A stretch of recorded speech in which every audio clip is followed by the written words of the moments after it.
What's up, everybody? Shaw and D-Man here, and welcome back to the channel. Hope you guys are doing great. I hope you guys are having yourselves a great week, having yourselves a great weekend. We are back with episode 2 of Monarch Legacy of Monsters, titled Resonance. And in this episode, we kind of pick up right where we left off in regards to the episode. What happened was episode 1, where Titan X escaped from wherever it was in. Which raises a question because throughout the episode, we learn that at least Shaw and Keiko have seen this Titan before. Um, this ties back in with their trip to Santiago Soledad. I think that's the name of the little fishing village that they were located at in Chile. But Titan X's escape, obviously Kong was not a big fan of that. Um, and this is basically, Monarch is basically giving chase. Now, with the deputy director being killed in episode 1, um, Tim, who we met in the first episode, he is technically the one in charge of the least the Monarch research vessel that they're on. And obviously he does not look like he's in the best spot to do it, or he doesn't feel like the best confidence to at least have the confidence to do it, um, because he wants to wait for orders before he does anything else. Meanwhile, Colonel Shaw is like, "Hey, we need to chase. We need to go after it. We need to chase this Titan. We can't let it get away." Now again, he knows what it is because they've seen it before, and so for the time being, they chase the Titan to get, you know, orders from the director Barris.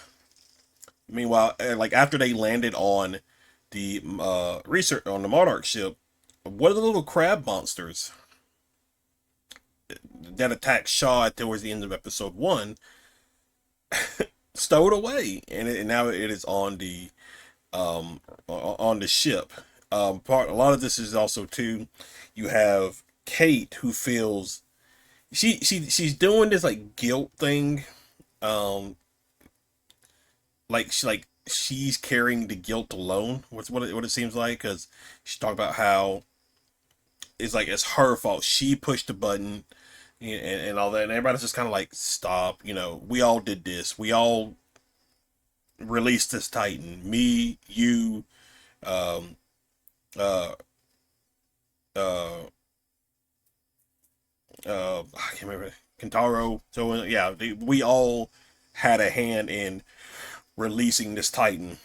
So we're all to blame. And so, um, one of the things I liked about this episode was Cake. Well, one of the things is Keiko. I think she is great. I love. Um, we get to see her, even though she's been gone for so long. She is definitely like a fish out of water. All this technology, everything that they have here is all relatively new for her, but her instincts and her knowledge of the Titan really come into play here, because we get a flashback to Soledad, where Bill Rando, he finds a map and basically like a migration pattern for this Titan. So he leaves. Now obviously Shaw's like, if you go, we all go. Keiko wants to stay because she feels like there's something else here from a scientific standpoint. But so they basically go their separate ways. Bill heads off. Shaw and Keiko, they stay to do more research about the water and everything else. Well, obviously the villagers aren't really that thrilled about it. Even the woman tried to get them to leave. Obviously they didn't leave, and now basically what's going to happen, it's not up to them anymore. What happens is what's going to happen. Um, Meanwhile, back in present day, the Monarch is chasing Titan X. They're trying to think of a way to get its attention because it is heading towards like a bunch of shipping vessels, civilian vessels, that are all just like anchored in a small little choke point because they're just waiting to pass through this checkpoint to go on with their cargo and stuff like that. And so they're running out of time because when Titan X reaches those ships, it's going to be mass chaos. And now we there is a little bit of pushback because Tim is not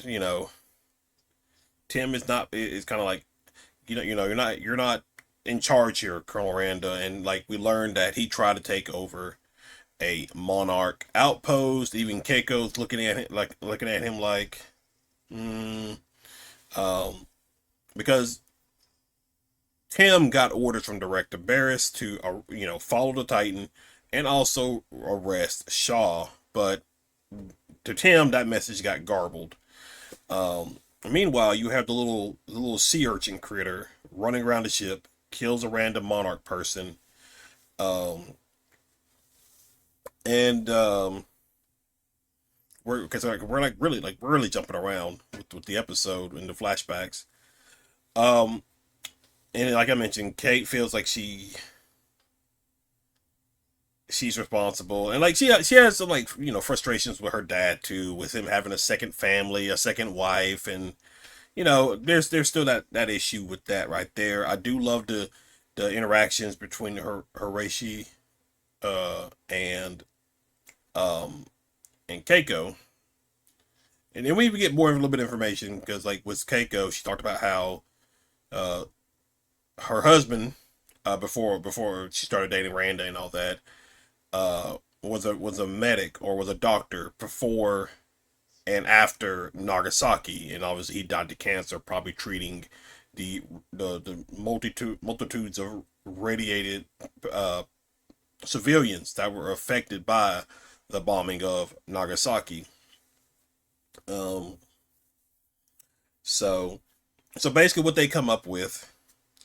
um, they come up with a plan to try to use sound because they talk because Shaw and Keiko talk about that we think the Titan responds to sound, but I think something below human frequency, like humans can't pick it up.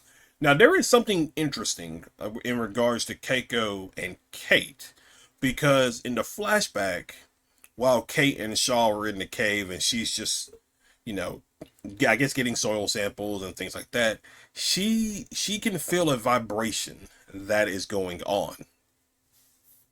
And then later in the episode, when Shaw takes the speedboat out to drop off the little sea urchin critter, the same thing happens to Kate. She starts to hear this frequency. And there's a moment where like the water, like as she leaves, you can see the water vibrating to a frequency, to like a beat or something like that. And I'm curious on what that connection is, because there is something we see in the trailers that definitely looks like Titan X looking directly at Kate.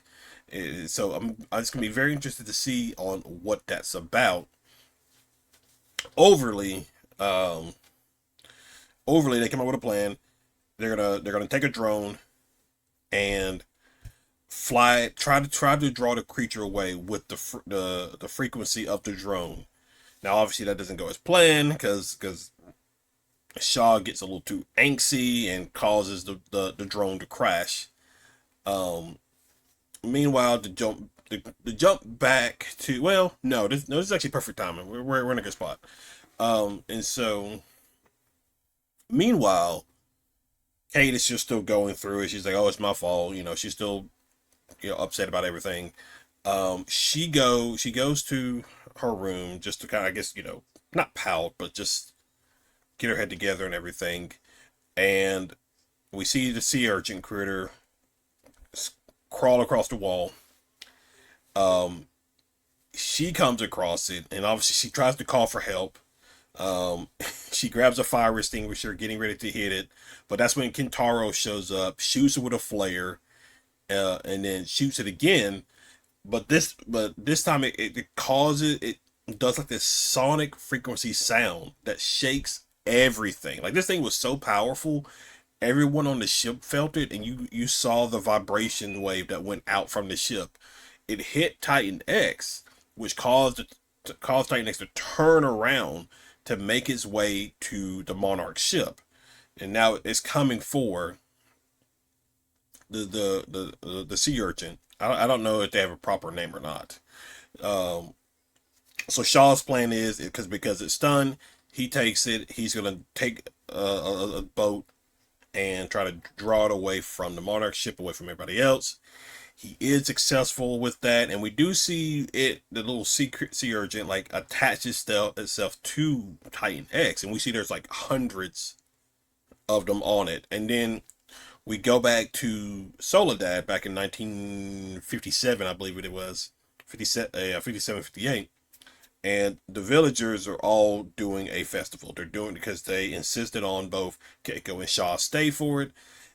They definitely spiked their drinks, and because basically, you know, our secret will remain a secret. So basically, they're going to kill them. They're going to kill Keiko and Shaw, so their secret doesn't get out.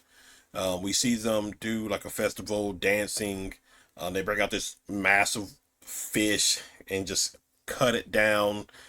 Um, and then they start to go. They start to hide. They go inside their buildings.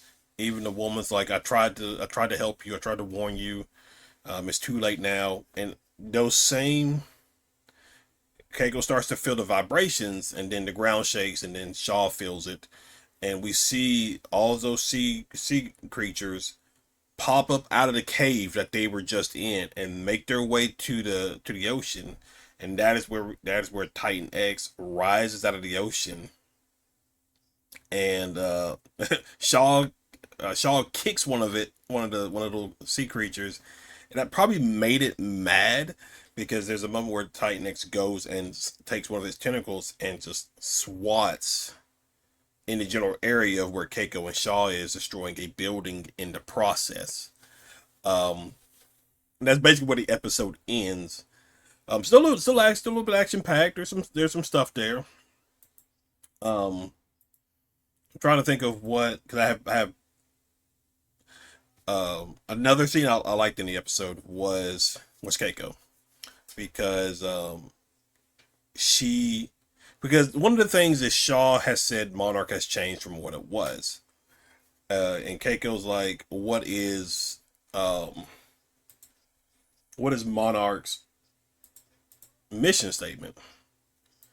Um, Tim recites what it is, and she's like, because you could tell that Shaw has a look on his face, and then she realizes those are the same. Those are the words that Bill Randa, yeah, said, and so they they follow their lead. They follow Shaw and Keiko's lead, and I really like that. I really love that. Um, so I am curious of what the connection is between Keiko, K, and Titan X. How are they able to feel like that vibration, that resonance that happens? I'm very curious to see on know how that plays out. I'm trying to think what else about the episode I liked. Um, we get a reference because Shaw's like, Monarch didn't do anything to stop G Day, and Keiko's like, "What's G Day?" So I am very interested to see. I hope there is a moment. I feel like there will be a moment where like Keiko sees Godzilla again. Like she is like surprised, maybe not surprised, but like she definitely sees that he is still around after all this time. So I'm gonna be very interested in that aspect. And then another thing I'm trying to think of. Because I have it here on my other screen. Cause I'm trying to think if there was anything else that I particularly liked. Um, I love this. So again, we saw some of these shots during the trailer where Titan X is like swimming above like a whale. Saw that shot. Saw the shot of like it the close up of his eye as it's underwater. We do see it like fully breach out of the water, like while it's chasing Shaw, and then at the end of the episode. Um, but yeah, yeah. So very intrigued how the rest of the season is going to play out. But that is relatively it. That is my thoughts on Monarch Legacy of Monsters Season 2, Episode 2. I would love to hear you guys' thoughts on it. What did you think? If you're new to the channel, be sure you hit that like and subscribe button and comment below. We'll be playing on the gaming channel a little bit later, so definitely come over there and hang out. You can also find me on Kick, Twitch, Rumble, the Nerd Talk podcast on Spotify for all and more content. Other than that, guys, I will see you in the next video. Y'all have a good one.